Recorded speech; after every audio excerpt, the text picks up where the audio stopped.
Good morning, I hope you're doing well and welcome to today's edition of 600 Seconds of Trading, our daily market update here at TradeCaptain.com. My name is Alejandro Zambrano and I'm the Chief Market Analyst with Trade Captain. Before joining Trade Captain and Amana Financial, I was the Head Analyst at FXCM in London and used to publish articles at dailyfx.com and daily webinars. Now what we're going to do now is that we're going to do a daily market update where we do take a look at the major markets and also talk a bit about the macroeconomics on today's economic agenda.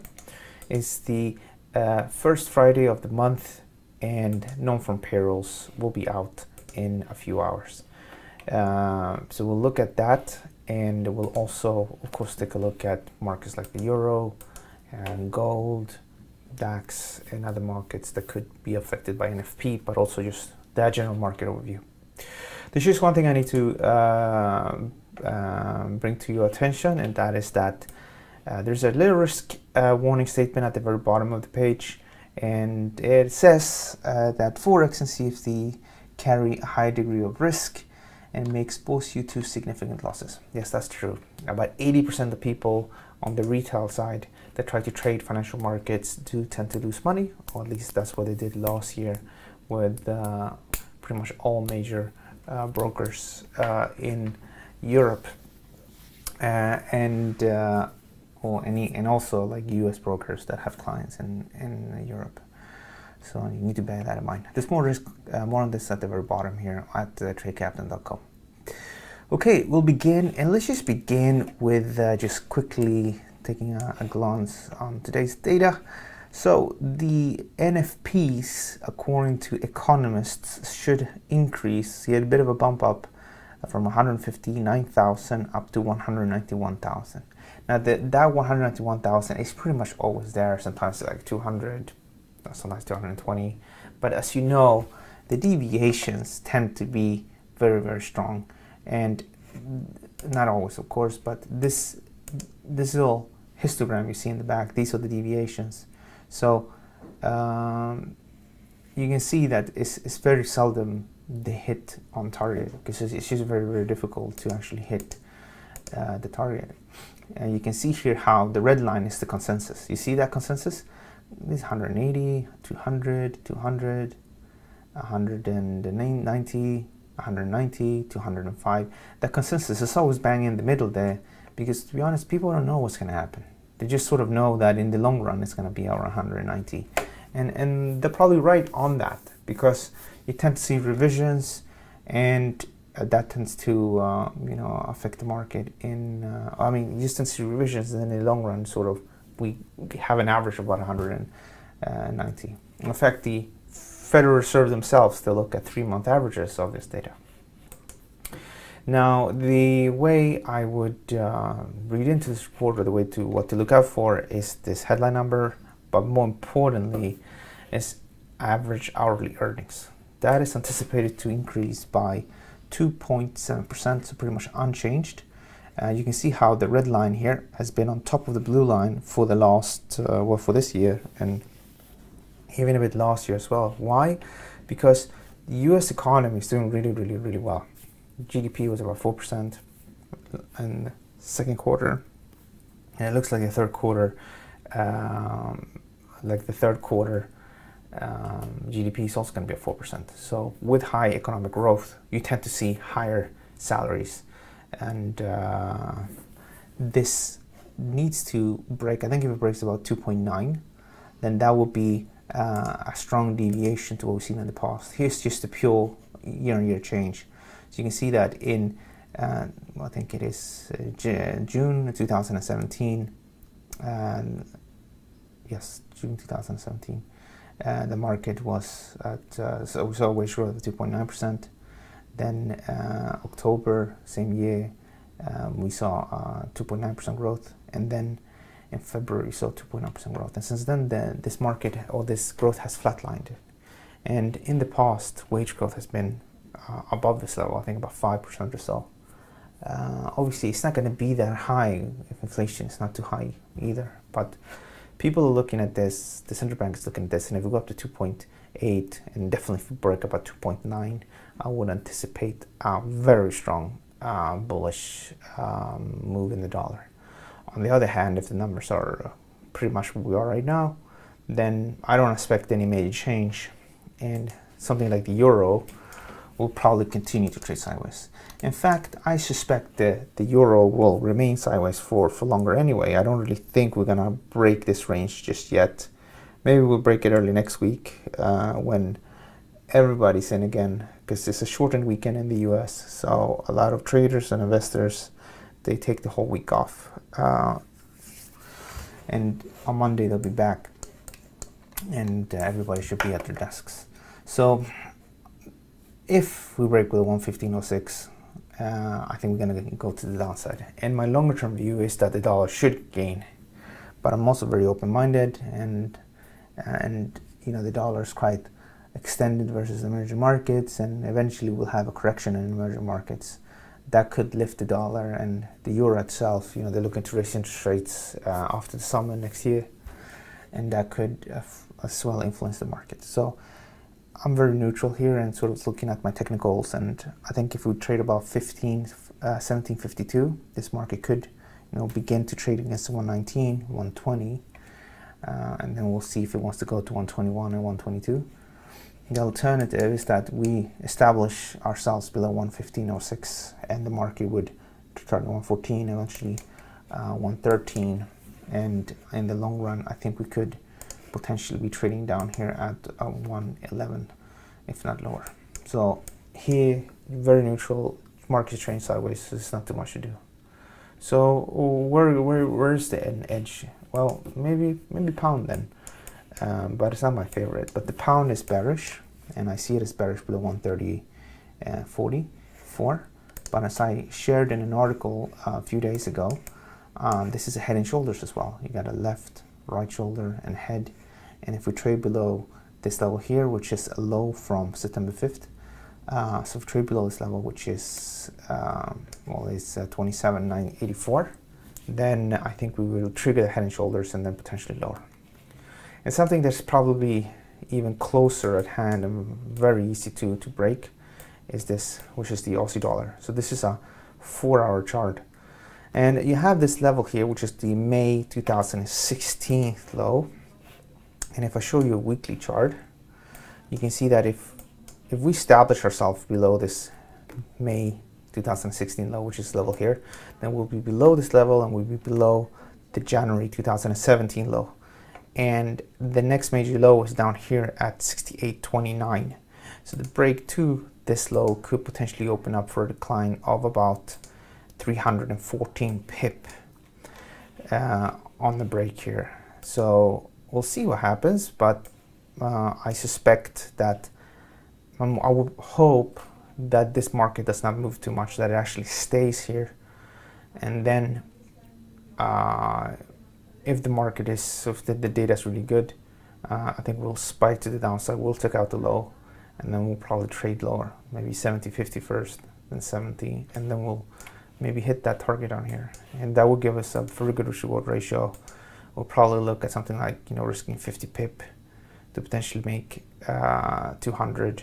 So it's 4 times your money, 4 times your risk, up to 300, which is 6 times your risk. So this is my favorite here. If we look at gold, gold is in a downtrend still. I'm happy to go with this move. I do see here as well, of course, we're a lower high here, and I think if we take out this level, I think that's when this decline is gonna be more fluid and easier for the market to move to the downside. But I'm gonna stick to my overall view here that the prices of gold are gonna move to the downside.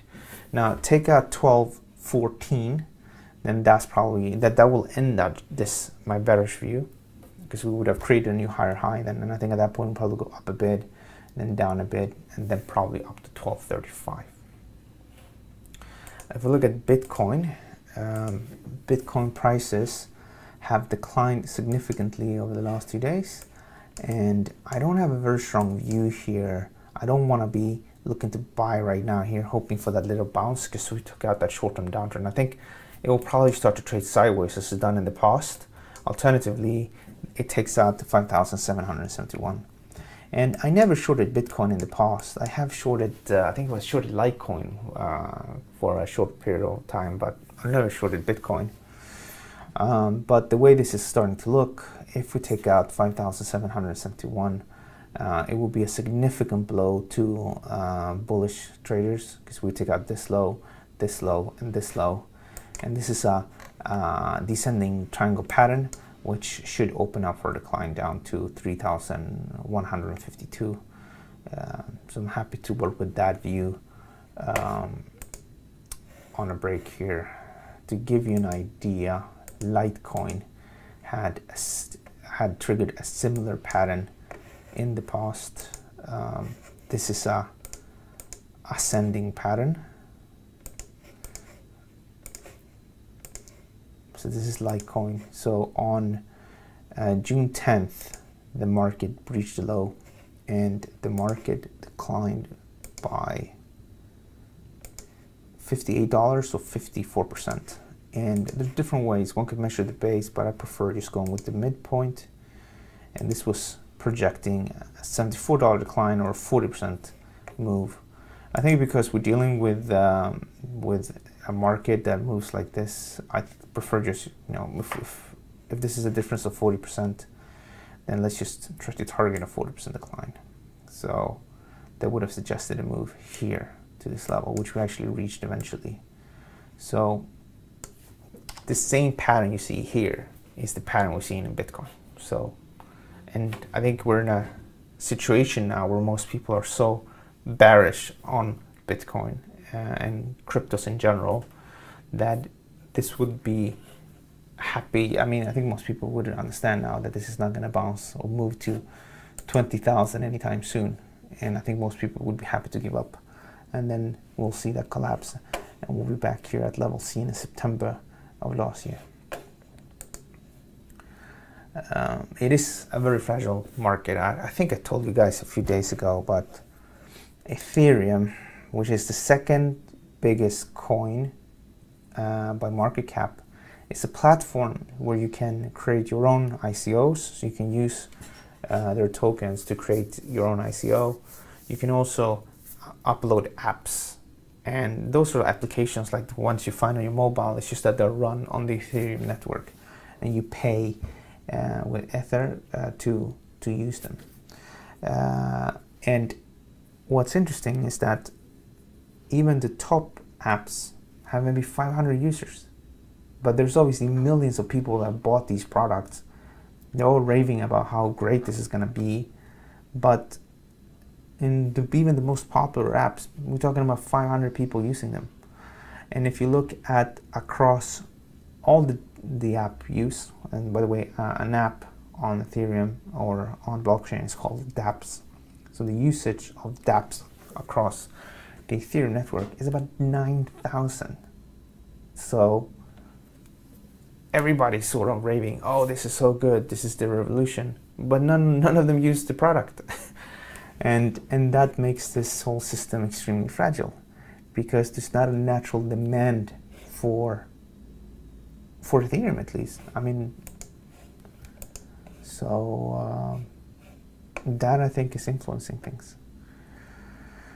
Okay, let's take a look a bit at the DAX now. So the DAX, as you know, DAX was so boring for such a long period of time, but it really has awoken over the last few days. We said traders are probably going to sell on the break to the June low, and we're targeting 1180. And scalpers and their likes, they're probably looking to go short. For me, I think it's more important now just to manage the position, so that bearish view. And the idea here was that a break really to this level here would trigger stops and initial trigger sellers. Initial stop would go up here.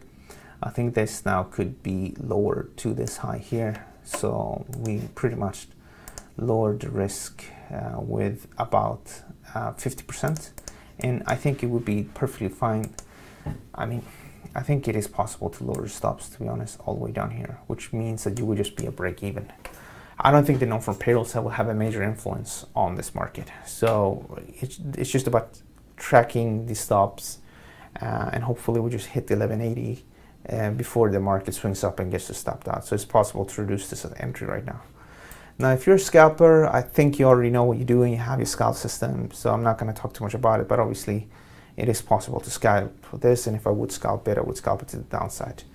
Personally, I don't scalp anymore because frankly, I'm not very good at it, and frankly, I still haven't met anybody that is really good at it. And I used to work for FXCM, which is the world's biggest broker, or used to be at least, and it's very difficult to find a profitable scalper that is profitable in the long run. Everybody can do good in 2-3 months, but more than a year, 2 years, that's a different matter.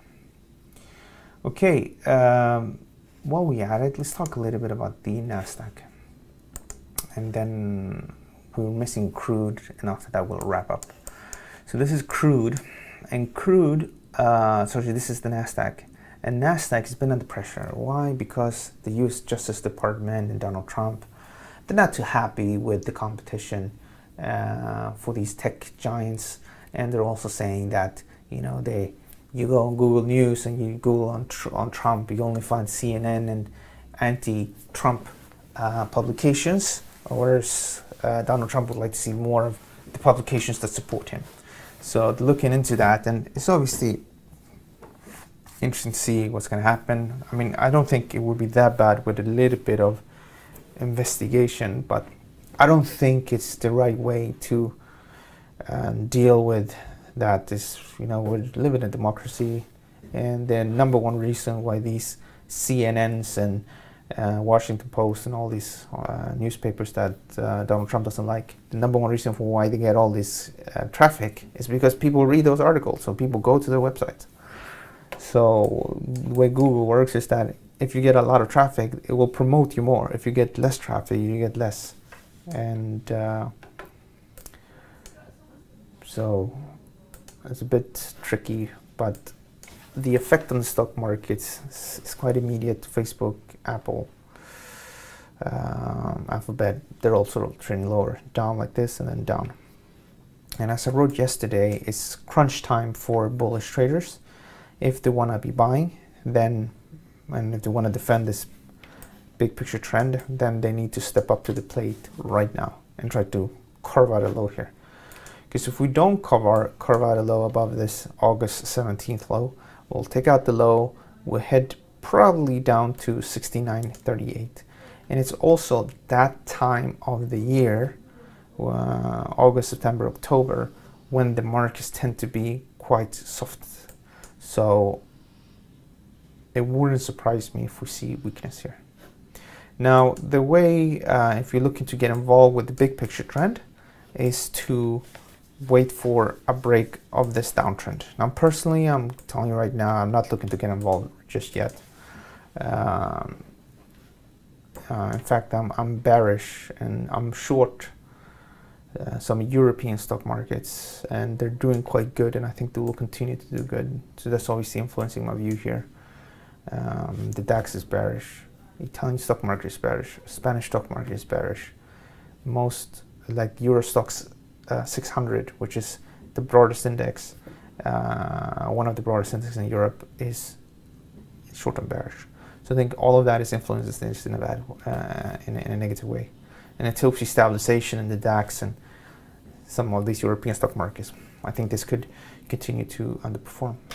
So what you want to look for though is this. If we take out this high, could be the beginning of the end of this downtrend, because we're dealing with a short-term downtrend, but a big picture bullish uptrend. So ideally we avoid this segment, and we do like here, for example, the market was bearish, and then here the market turned bullish here, and then it went up, and then again we avoid, and then here the market turned bullish again. So we only part of this.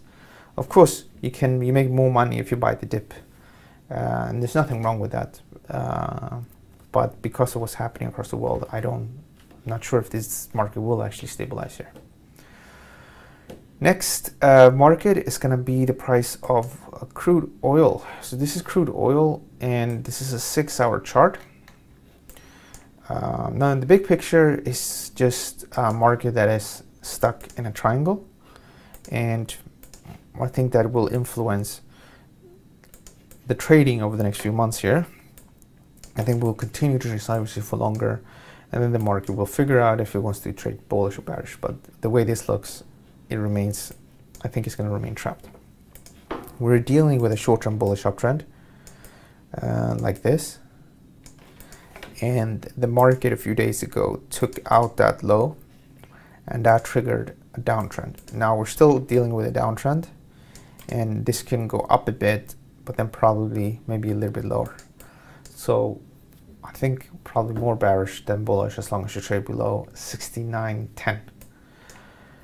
But always when trading, it's all about the risk-reward ratio. It's all about the stability of the pattern. And this is not a particularly stable downtrend, especially not as it's trading sideways.